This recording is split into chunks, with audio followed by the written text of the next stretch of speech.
Venezuela, the National Civil Aviation Institute revoked the authorization to operate in the country for 6 international airlines for unilaterally canceling flights to the country following a notice from a foreign authority.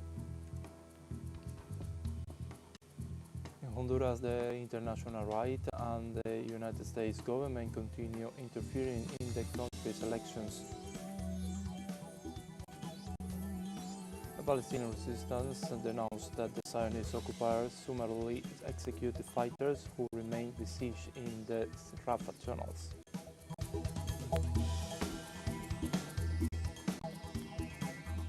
Hello and welcome to From the South, from the headquarters of teleSUR English in Havana, Cuba. My name is Pablo Micheliche. We begin with the news, so stay with us.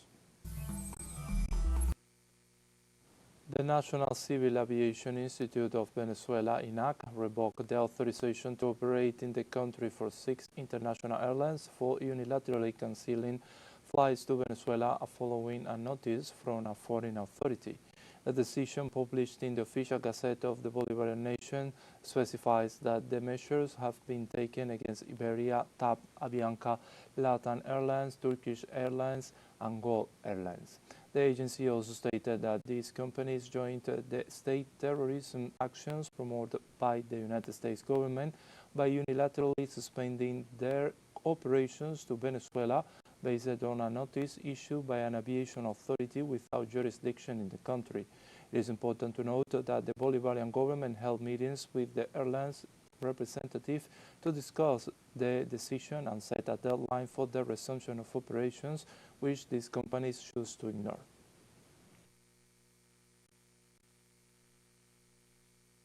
The United Socialist Party of Venezuela announced Wednesday the creation of what are known as the Integral Bolivarian Community Commands as part of the new structure of the party's grassroots organization. According to the party's Secretary General Diosdado Cabello, the initiative aims to enable the defense of the country in circumstances that warrant it. Cabello emphasized that the formation of the commands will begin this Thursday in a process similar to the election of the Bolivarian Integral Base Committees, with the direct participation of the heads of the Hugo Chavez Battle Units, or UBCH. Cabello also urged the population to join the party in the face of the current threats and reminded them that Washington's objective is to take over the country's natural resources under the excuse of the fight against drug trafficking. The Venezuelan government is promoting a public works plan as an end-of-the-year objective, especially in the health sector and the restoration of historical sites. President Nicolas Maduro announced the completion and the handing over of 98 projects across the country, with a priority investment in the public health system. During his tour of Caracas, he inspected the comprehensive rehabilitation of the cardiology ward at a hospital as part of the completed projects. The president stated that this initiative is part of an offensive to complete by 2025 an advance in building a social state of justice. Furthermore, Maduro instructed his team to locate and transform into a historical landmark the house in Caracas where the father of the Dominican Republic, Juan Pablo Duarte, died.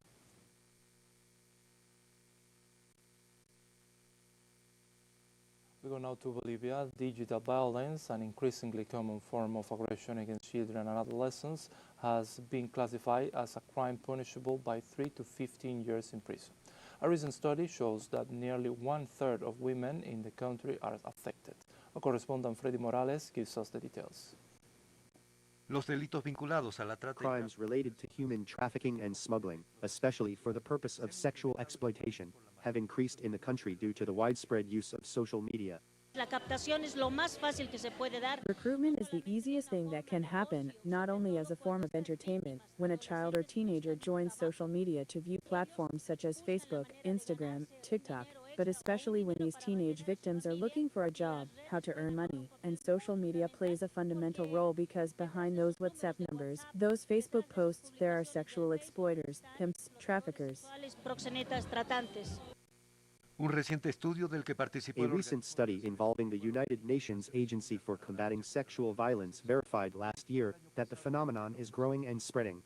Hemos descubierto que el 27% de las mujeres We have discovered that 27% of women are victims of digital violence, that 22% of these victims are victims of recruitment for the trafficking and smuggling of adolescent women, girls, and boys as well. niñas y niños también.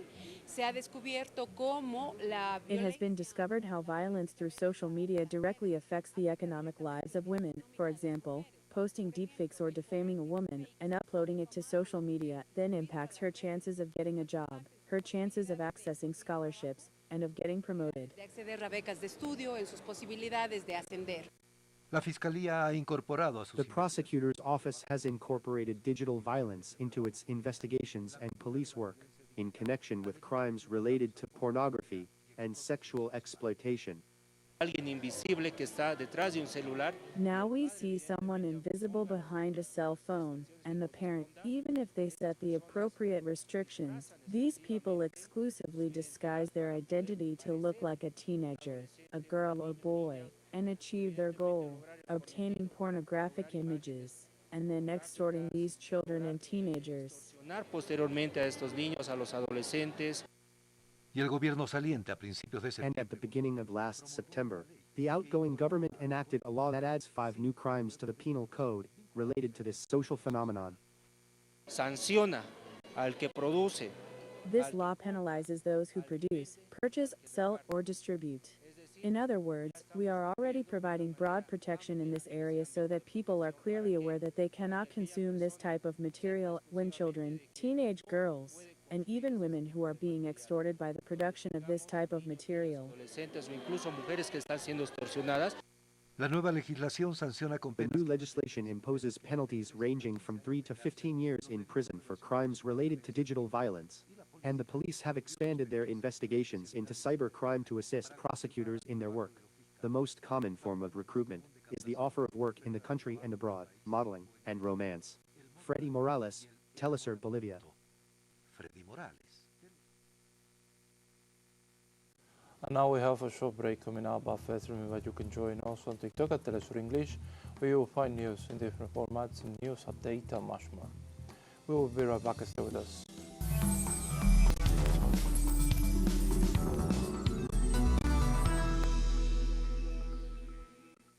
Welcome back. On Wednesday night, after the attack of 2 National Guard men, the US President Donald Trump announced he will further harden his anti-immigration policies.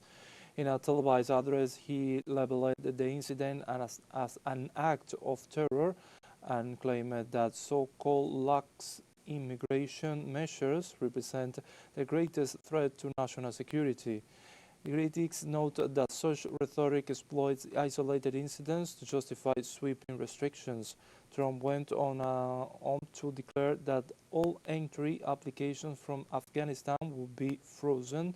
The alleged attacker, Ramullah Lakabal, a 29-year-old Afghan citizen who entered the country in 2021, was identified by authorities.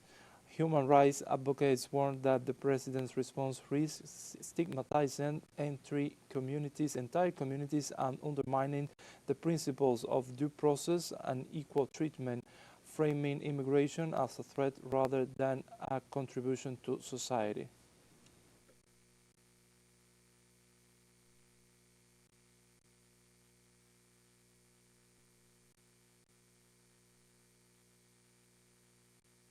Canadian Prime Minister Mark Carney announced a support package for the steel and lumber industries hit by the U.S. tariff increases.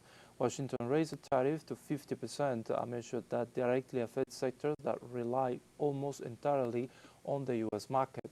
In this context, the Prime Minister has stated that he will protect the most exposed workers and companies and announced a reduction of the steel import quota from 50% to 20% for countries without trade agreements with Canada, and starting in 2026, a subsidy for domestic rail transport to strengthen national production. The head of government confirmed that trade negotiations with the United States remain suspended, but the willingness for dialogue remains open.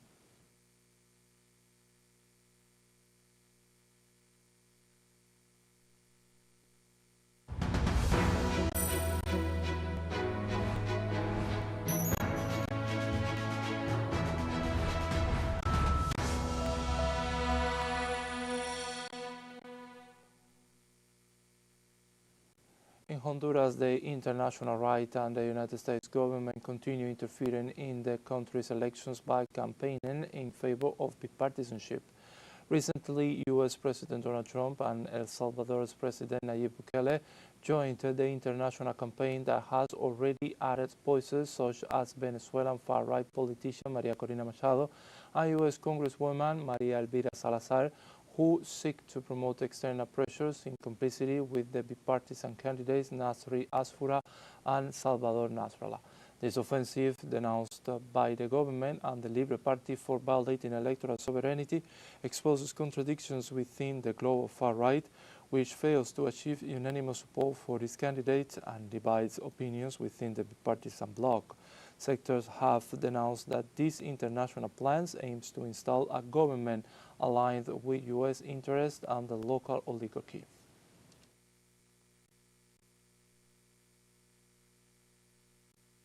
Several delegations of international observers are arriving in Honduras who will keep their eyes on the elections next Sunday. Many of them are questioning the attempts at interventions by movements, countries, and figures of the global far right, who seek to obstruct the democratic process of a sovereign nation. From Tegucigalpa, our correspondent Roberto Hugo Presa gives us more details. More than 6.5 million Hondurans have been called to participate in Sunday's general elections. Ahead of the vote, official sectors have denounced plans of fraud and international interference promoted by the right-wing bipartisan bloc. The director of the Center for Cooperation and International Exchange finds it strange that abroad there is a talk of possible unrest, when the reality here is different.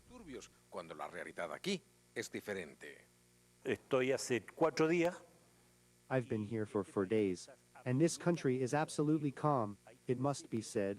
People are safeguarding their vote, defending their vote, and that seems to me to be exactly what every people does, right? A lo que hace todo pueblo. La única agresividad que veo. The only aggressiveness I see is from a very hard, very strong right wing, which does not acknowledge any of the achievements that have been made. Nada de los logros que han habido. Philippe Ristic is a French political scientist, author of the book Venezuela, the Democracy That Is, a critique of the spread of false information in media and social networks about Venezuela's 2024 electoral process. He notes with concern that the same script is now being applied in Honduras. El relato es el mismo. Because the narrative is the same, there is a government, a power located on the radical left, that seeks a better distribution of wealth, more social justice, more economic justice, and environmental justice, as well, and that troubles a part of the political spectrum in Venezuela, as in Honduras, which is commonly called the oligarchy. Llama comúnmente la oligarquía. Other international observers reacted with indignation to the intervention of far-right figures, such as U.S. Congresswoman Maria Elvira Salazar and Venezuelan politician Maria Corina Machado. Un intento gravísimo de intervención. I see this as a very serious attempt at intervention in matters that belong solely to the sovereignty of the Honduran people. I believe the most recent example we can see of this strategy was in Venezuela. En Venezuela, justamente para crear un ambiente que le precisely to create an atmosphere that would allow sectors dissatisfied with the results to reject the people's verdict, proclaim themselves winners, and thereby drag the country into a spiral of political instability. Una espiral de inestabilidad política. The National Electoral Council has planned for more than 6,000 observers, both national and international, to be deployed throughout the country to verify the conduct of the process. Hondurans will go to the polls next Sunday to elect their new president, members of the National Congress, mayors, and deputies to the Central American Parliament. Roberto Hugo Presa, teleSUR, Tegucigalpa, Honduras.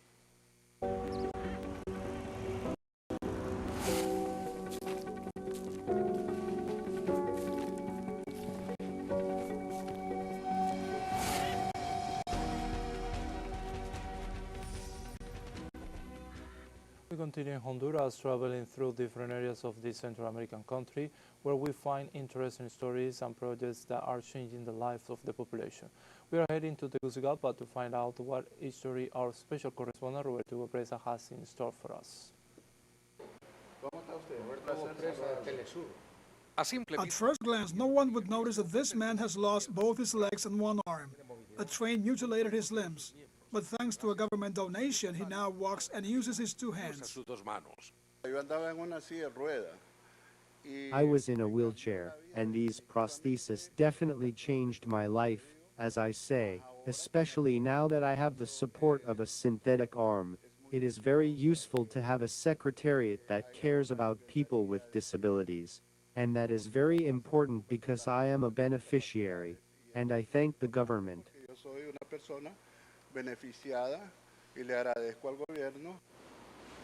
Victor talks about the Secretariat of Science and Technology, which is currently developing a program to manufacture prostheses using 3D technology that are provided free of charge to those who have lost limbs. Each prosthesis has a market value of $9,000. This year, so far, 39 upper limb prostheses have been delivered, changing the life of many families. Now they can return to work, drive again, and carry out everyday activities. This project arises from the need that exists in the Honduran people to be able to provide an accessible space to obtain a prosthesis for a lost limb or to correct a limb that has had some difficulty in its formation process. One of them is Melkin, whose arm was cut off by a drunk person. The Secretariat donated him a prosthetic arm, but it deteriorated over time, so they are now making him a new one. It is a task that I have no words to describe the value of what they do. Honestly, it is a great help for people who, by accident or by birth, have a situation like mine.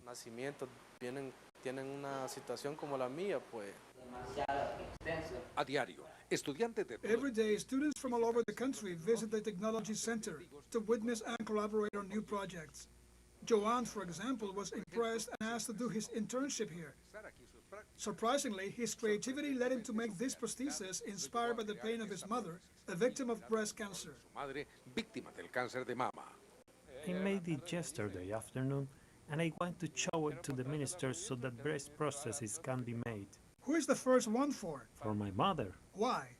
Because she's a fighter, and she's very great to me. Creativity and necessity came together, and a breast prosthesis prototype emerged from his own initiative. It is still in its initial and trial version, but it already gives us hope and expectation because we also know of the great need that exists in this field.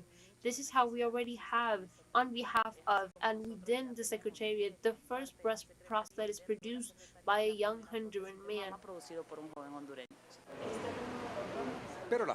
But prosthetics are not the only project underway. This technology center has also developed drones for planting basic grains.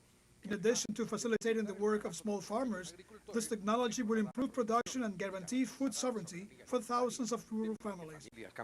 And we have a second short break coming up, but before we invite you to visit our Facebook page at teleSUR English, there you will be able to watch our top stories, special live coverage, and much more. Follow our page and activate the notification button to stay up to date on the world's most recent events. Fashion break, don't go away.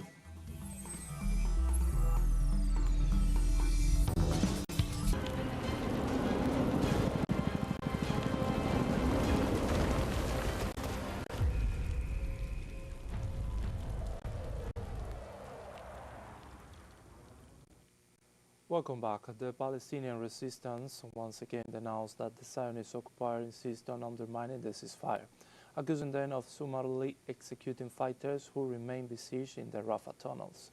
Although the agreement guarantees the life of the fighters and Zionism had committed to the United States to resolve the situation of those who remain trapped, they continue executing them. Hamas asserts that the Israeli occupier is fully responsible for the fate of those on the ground and calls on the mediators of the agreement to take urgent measures. The Palestinian resistance reiterates that the war machinery of the genocidal regime continues to violate the agreements daily, despite the negotiated alternatives that have been presented to them.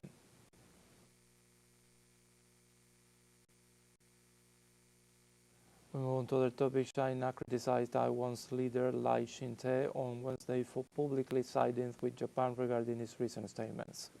A spokesman for Taiwan's Office of Affairs from the State Council, Peng Qian, accused Lai Ching-te of feeding off flattery towards Japan and engaging in acts of treason against Taiwan.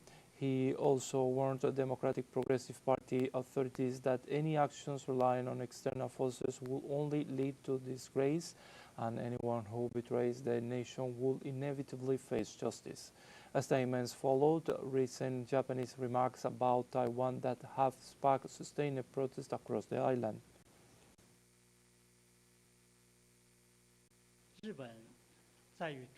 Japan's plan to deploy offensive weapons near China-Taiwan region deliberately escalates regional tensions and provokes military confrontation, which is an extremely dangerous move. The Potsdam Proclamation explicitly stipulates that Japan shall not be permitted to rearm for war, and the Japanese constitution, which enshrines pacifism, has also established Japan's exclusively defense-oriented policy. It is alarming that Japan's right-wing provocateurs are trying every means to break free from the pacifist constitution, going further down the path of military build-up and leading Japan and the region toward disaster.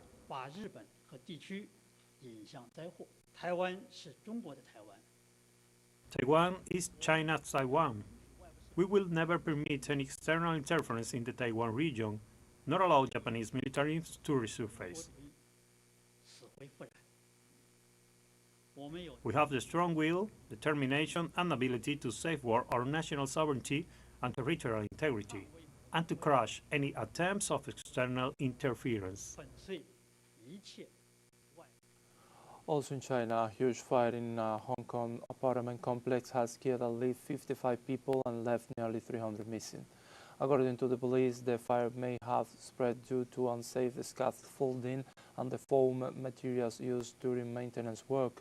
The blaze, which erupted on Wednesday afternoon, kept firefighters working through the night as they struggled to reach residents who may have been trapped on the upper floors of the housing complex because of intense heat and thick smoke. The tightly packed complex in the northern Tai Po district contains 2,000 apartments across 8 blocks, home to more than 4,600 people. By Thursday morning, authorities say they had brought the fire in 4 blocks under control, with operations continuing in 3 others.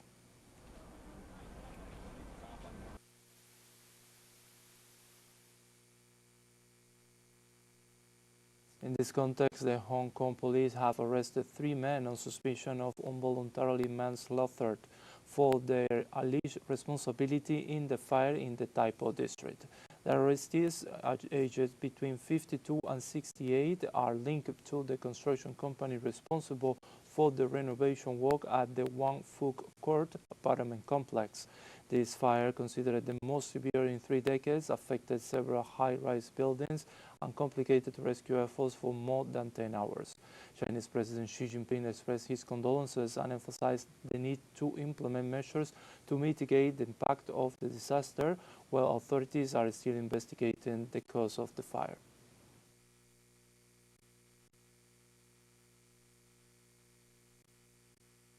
Like this, we have come to the end of this news brief, but remember you can find these and many other stories on our website at telesurenglish.net. And you can also join us on social media. We are on Facebook, X, Instagram, Telegram, and TikTok. For TeleSUR English, my name is Pablo Michelice. Thank you for watching.